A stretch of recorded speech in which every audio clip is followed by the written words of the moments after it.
I started to think, how can I create a name for this future business Yeah. that represents what I think will be about? And I had somewhat of an idea. Techni is an ancient word, but the distilled meaning is the process by which you create something or achieve a goal.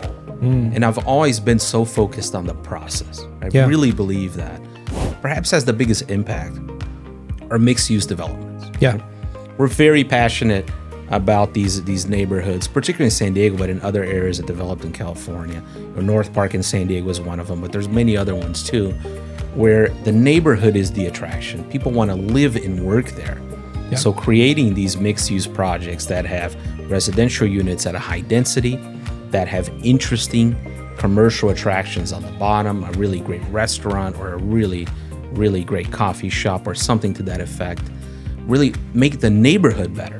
Right? You're servicing the people who live and work there and who come to that business, but it's adding to the whole neighborhood. So you're maximizing the impact of that project, and we're absolutely passionate about that.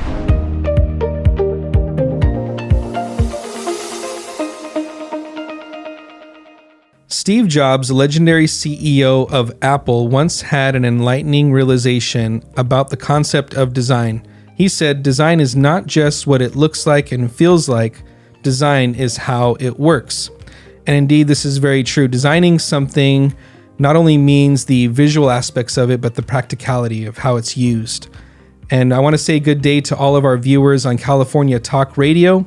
We are so excited to be here today with a exclusive interview with someone who comes from the design world and in the field of architecture, design, and development. We have someone here that owns a company called Techni, which is a design and development firm that was established in 2010 to really go after the cannabis industry and maximize on projects and developments to help in the architecture of building these new developments. So I want to share the story of Techni today by introducing the founder of Techni, Abhay Schweitzer. Thank you very much. Pleasure to be here. Welcome to the podcast. So Abhay, if you can give us kind of your personal background and how you got into this design and development phase of business. Absolutely. So originally from Sao Paulo, Brazil. And then when I was about 14 years old, moved to the U.S., to Michigan at that time, where I stayed through a little bit of middle school, high school. And then as I was getting into college, I didn't really know what I wanted to do. I was always fascinated with construction, but I wasn't sure that I wanted to be an architect. So I took the advice of my advisor, which was not very good, honestly, and I got into a school for a 2-year program. And then as I'm registering, really good school, they said, "Hey, you actually qualify for the architecture program," which is what I really wanted to do at that time. So I went for it.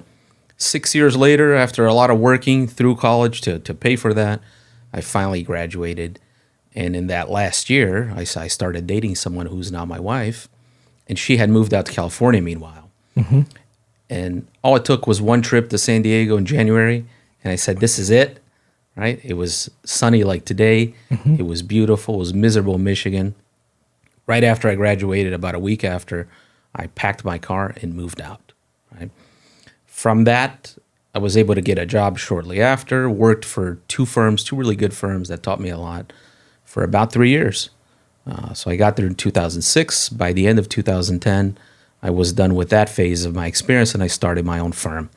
And in the beginning, it was just me from my room in our small apartment, getting whatever types of jobs would come my way. But about 2 years later, I started to become a lot more focused on who I wanted the company to be, right, as sort of this business entity in the long run, what we stood for, what we wanted to target. And one of the types of projects that came our way, starting in 2013, were cannabis projects, which were at the early stages of being legalized in California. And we really became an expert in that field eventually, doing well over 100 projects. But also the focus was to work with developers, right? Because I wanted to do that myself as a person, also as a firm. And I thought, well, if we can work with them, I can learn from them. And it's exactly what happened. And by 2014, we were already doing our first development. But that's a little bit of a short history. Now we do our own development. We service a variety of clients, residential, commercial, light industrial.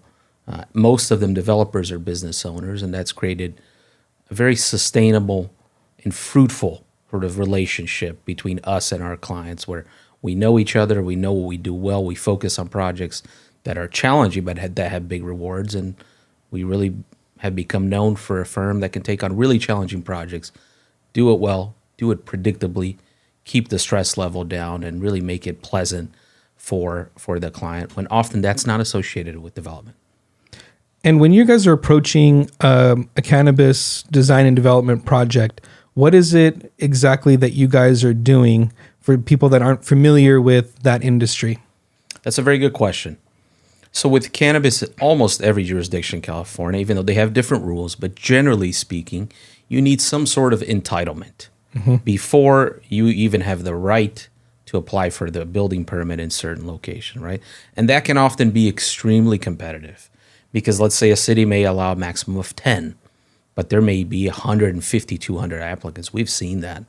So to navigate that process, to understand where you fall behind, where you can go ahead, what are the pitfalls, and we start from the very beginning and analyzing potential sites, right? Filtering through this lens of experience that we have to give ultimately, if we're involved or if it's our client, the best chance of winning one of those spots in the initial round. From that, the shift changes a little bit to more technical aspect. If we're doing a cultivation facility or a manufacturing facility these days are like high-tech labs, right? But also understanding the brand, understanding the workflow if we're in the light industrial category, and then from retail, really creating a retail experience. It's not enough just to show up and open the doors these days with cannabis businesses. You really have to deliver an experience to the consumer. So then we've become focused on that. How can we maximize their brand identity? How can we make it a destination, not just somewhere where you go to buy cannabis or cannabis byproducts?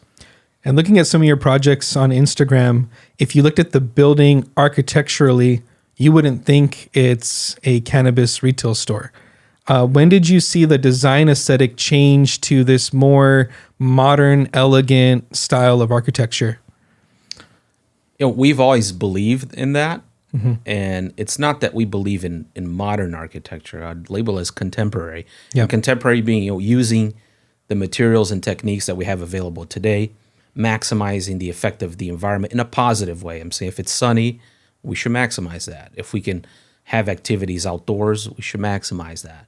And also the context of the neighborhood. So we've always looked at it that way. But what happened initially in the early stages of legal cannabis, that wasn't as important for those projects. They just wanted to get open and as fast as possible. Right. And as we've seen some of these brands evolve, and on some we've done multiple projects on the same site. It started with a small project, and then there was an expansion, and then it kept evolving. So we've had more opportunity then to implement this strong belief that we have in simple but really well figured out solutions that are appropriate for that neighborhood, for that context, for that climate. And we're lucky to be able to show that with the cannabis projects, but with our other projects too. And what does the concept of your name, Techni, what does that really mean, and how did you come up with that? This is an interesting story because in 2006, a little less than 4 years before I opened my office, I was already thinking about the name, right? I knew that in the future I wanted to run my own firm. I had no idea how I was going to do it, but I said, what can I do now? I can figure out the name. So what I did is, using some of the background of the graphic design that I took in college by choice, because I thought it was very interesting, I started to think, how can I create a name for this future business that represents what I think will be about? And I had somewhat of an idea. And Techne is an ancient word, but the distilled meaning is the process by which you create something or achieve a goal. And I've always been so focused on the process. I really believe that. And I learned that through college, really. And my experience up to that point, which was only maybe 6 months of professional work, right, was that the better quality my process, the better the outcome would be. Yes. Right? You can plug in great people to a great process, and then it just makes it even better. But if you don't have a good process, you can't really have predictable results or progress. It's very difficult. So that's why I chose that name. It's so representative to the core of what we do that I thought it was perfect. And you have a unique culture you've created at your company. Can you kind of speak, you talked about plugging the right people into position, but what do you do at Techni that really sets your company apart with your employees? Thanks for asking that, because it's something that we're really proud of.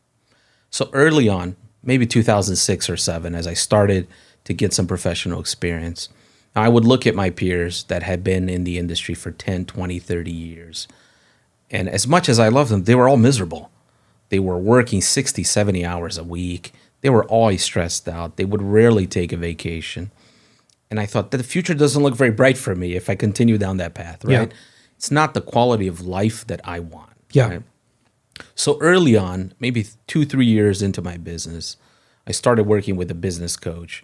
And with that, I was able to more specifically or more strategically look at my future, focused on the quality of life. Right? Yeah. What does my life look like in the future? And yes, you can have material things and other things, but the focus is really the experience, right? Yep.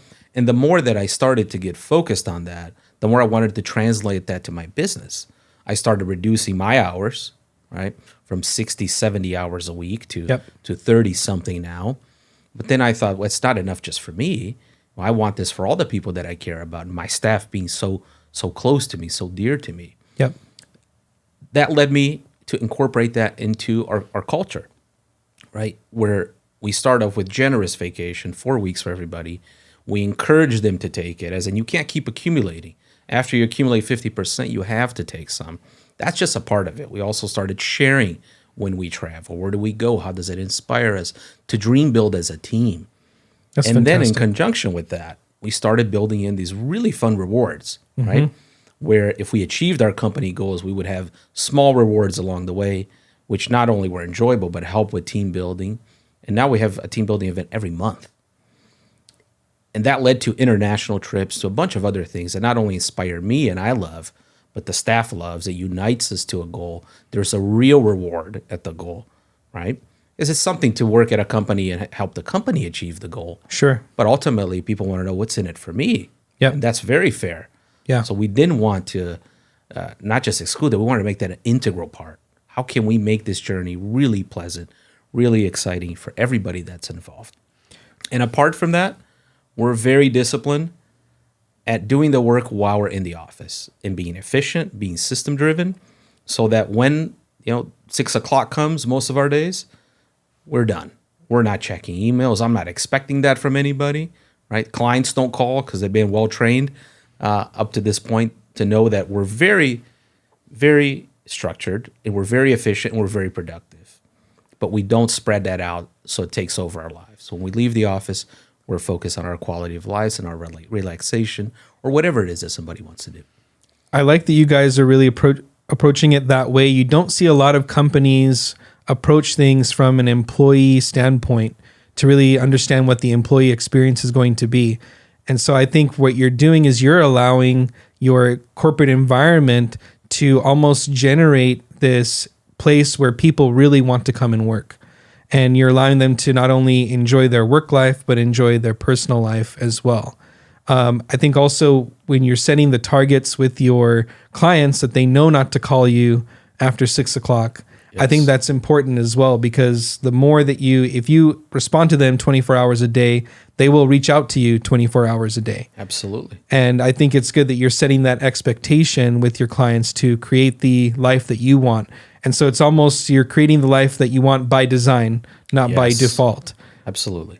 I also wanted to talk about what type of projects does Techni really want to go after, and what's really, if you would say, the ideal projects that are primary in your wheelhouse, what would you define that as?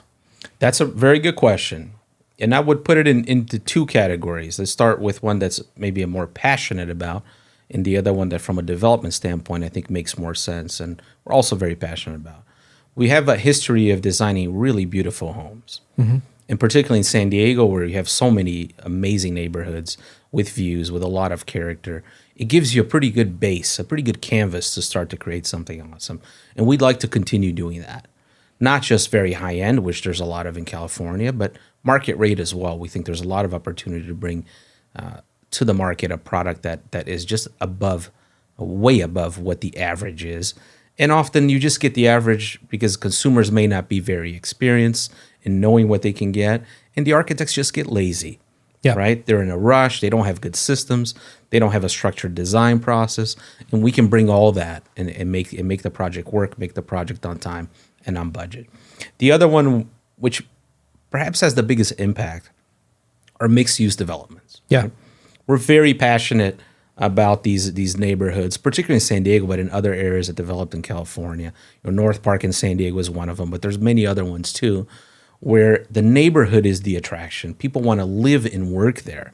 Yeah. So creating these mixed-use projects that have residential units at a high density, that have interesting commercial attractions on the bottom, a really great restaurant or a really, really great coffee shop or something to that effect, really make the neighborhood better. Right? You're servicing the people who live and work there and who come to that business, but it's adding to the whole neighborhood. So you're maximizing the impact of that project, and we're absolutely passionate about that.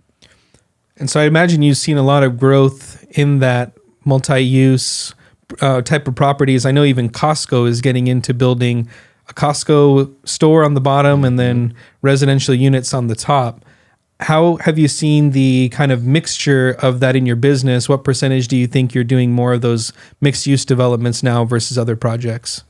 We're seeing a trend towards that, right? As the cannabis market has stabilized, so to speak, from 2014 to 2020, I would say there was just a massive rush with many municipalities opening.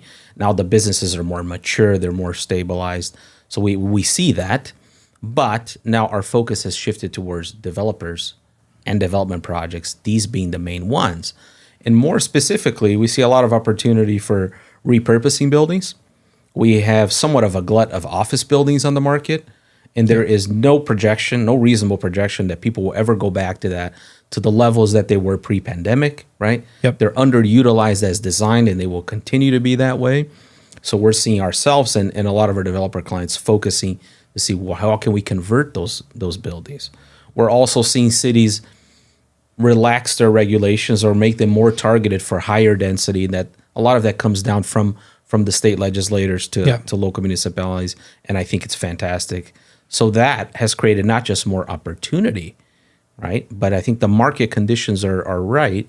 Post-pandemic, glut of office buildings, the rates are a little bit crazy now, but we think the timing is absolutely fantastic to do these mixed-use projects in interesting neighborhoods. What type of market are you really trying to push after now? So I know you've established what you guys do as far as which markets you get into, but your focus in 2023, what are you guys really going after at Techni? We're going after developer clients and investors, right? Our goal is within 3 to 5 years to only do our own development projects. And we have partnered with our developer clients before, we have partnered with investors, but the more that we work with those people and bring them value and make new connections, the broader our opportunities are to work within that market. So specifically, we're looking for developer clients or investors who say, hey, the market is strange, right? There's a lot of uncertainty, but real estate in Southern California, if you consider as an investment, is very cushy and very stable.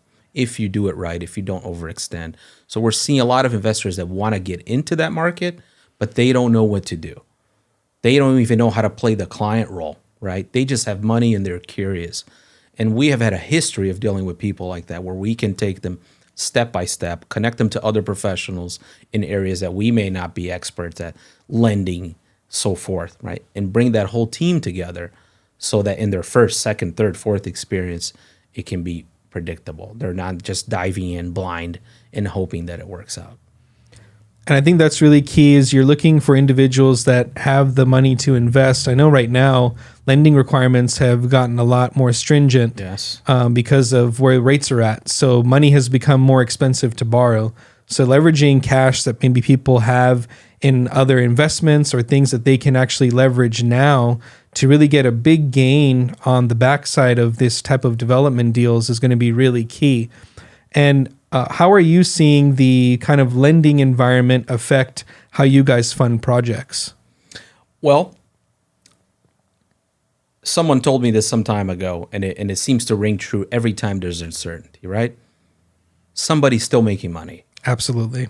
And I realized that then when there is uncertainty, as there is now, when the money isn't free flowing easy, right? A lot of people get off the playing field. Yeah. Right? They get scared. They rather do something they know. Right? The risk is a little bit higher. So you tend to have more professionals in there, people who perhaps have a more sophisticated understanding of that market.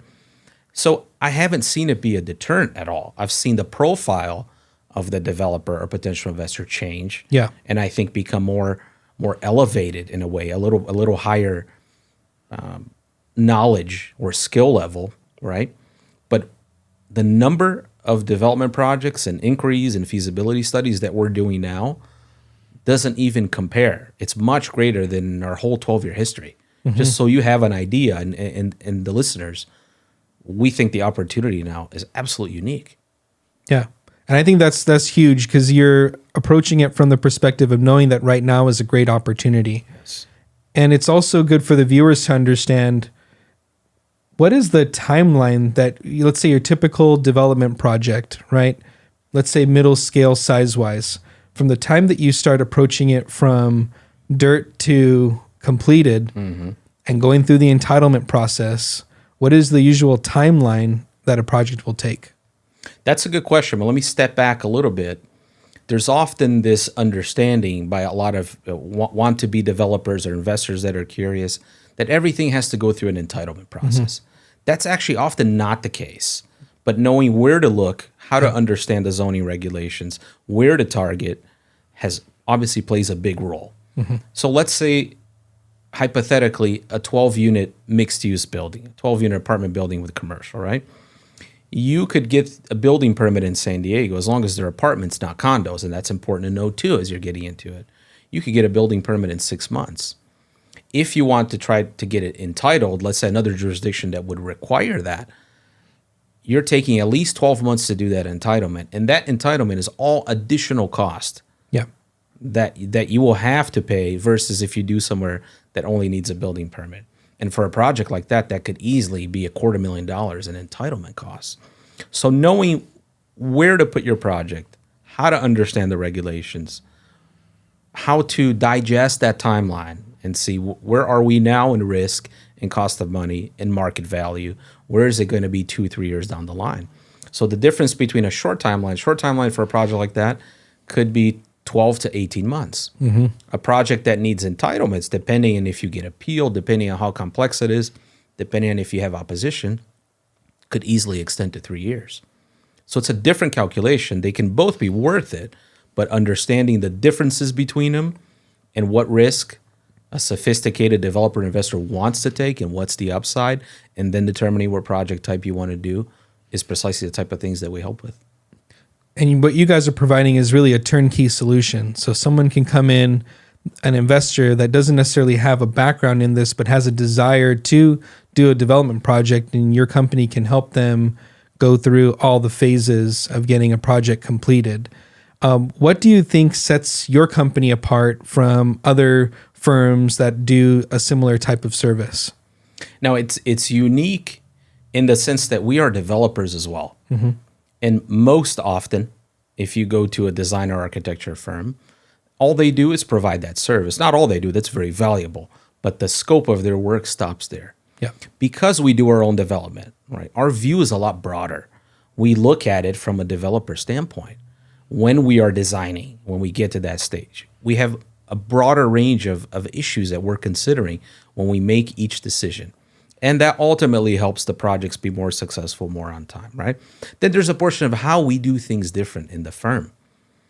We are absolutely structured. We have systems in place that we continue to improve so that we are efficient. We have project management software and team that know how to use it and that are really robust. So we know what everybody's going to do every day. We know our workload. We can project when we'll start a project. Often, for the developers out there, if you call a firm today and say, when can you start my project? You'll get some sort of boilerplate answer, 6 weeks. Yeah. We can actually look at our workload and say, actually, we can start your project in 16 days or 18 days because we know exactly what we have planned for us. That level of efficiency that translates to everything we do and the communication with the clients makes our execution a lot better than just about any firm I have ever seen. So that combination of the expertise, a broader viewpoint, looking at the project as a developer, and our ability to execute it, often in record time compared to other firms and with predictability, really sets us apart. And I think that's really unique because a lot of times, like what you said, you deal with firms that only deal with the architecture side of the business. And the issue we've seen in other projects that we've been a part of from the commercial real estate side, usually the developer and the architect they butt heads because the architect has a vision of how aesthetically they want it to look, but that clashes with what's going to make sense from the developer's perspective. So I think having everything under one roof at your company makes the most sense from an investor standpoint because things are approached with the project construction in mind, and not only how it's going to look, but how it's going to be developed. So I think that sets you guys really apart in the industry. And what would you say, something in the course of the business that you've had, some remarkable achievements that would really set your company apart that you guys have accomplished? Well, when I look at the achievements, what really comes to mind to me, and this is more inward facing than outward facing, is how much we're focused on the quality of life of every single person. And it's an ongoing achievement, right? And that's maybe what I'm most proud of. But, outwardly, we have won awards such as the BizX Awards for Best Overall Company in the entire U.S. Wow. We have been a finalist on a number of other awards. And we've been recognized locally, of course, for the type of work that we do. But I think what's most important to me is the relationships that we've developed. Right? The average client does 2 to 3 projects a year repeatedly with us. Right? Our staff are super capable when we invest in them, not just in their work skills or knowledge, but in their personal life, in their well-being. And all that, I think, is by far what I take away as our number one achievement. Fantastic. It's very clearly evident to me that you have a lot of passion for what you do. You have a lot of passion for your business, and you have a passion and care for your employees. And so I think that's very commendable and amazing that you're taking that approach, because a company can only go as far as their leader is willing to go. So you, as the thought leader for your organization, you're really setting the tone for what you care about and what you desire to be the culture of your company. And I think that's amazing that it really sets you apart. And so as we wrap up this podcast, and to all the viewers listening who want to connect with Techni, what's the best way for them to reach out to you to discuss a potential project? So if they're more tech inclined, or they just want to see some of our work and messages, our Instagram is great. Techni _design_development. You'll see a lot of our work. We monitor that very carefully. So if you message us, we'll get back to you shortly. But you can also reach out to our office in San Diego by phone if you're old school. I like that because you can actually speak to somebody and get a deeper connection. Or at our website, techni-us.com. But any method that's available these days, our Facebook, our Instagram, by phone, go to our website. You can message us there. Fantastic. And I think in today's world, people are really looking for something that sets apart a company. And whether it's the quality of the product that they make or the quality of the experience, the client experience. And so I think it's really important that the viewers of the podcast take away that what separates you guys is not just the projects that you do, but how you accomplish them. Yes. And the environment that you create for your client experience, as well as your employee experience. And I think that's really unique, because some companies will nail it with their client experience, but they really fail at the employee experience.